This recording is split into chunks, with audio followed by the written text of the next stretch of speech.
হারলে নাকি কত অজুহাত। কালকে বাংলাদেশ সিঙ্গাপুরের সাথে হারছে, এখন বাংলাদেশের অজুহাত বাড়ছে।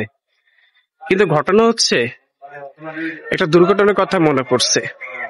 কালকে গোল বক্সে বাংলাদেশের যে প্লেয়ার পড়ে গেছে তাকে যদি গিয়ে আপনি জিজ্ঞেস করেন ভাই কি হয়েছে, সে বলবে তেমন কিছু না ভাই, এই লোকটা আমরা লাথি মেরে ফালাই দিছে, ওইটা আমি দেখতে পাই, ওইটা রেফারি দেখতে পাইনি, এটা হচ্ছে অবস্থা, আর কিছু না ভাই। বিষয়টা যেন এমন হয়েছে। আর বারবার কেন আমার সাথে এমন ঘটে, এই ঘটনাটা এখন মনে পড়ে যায়।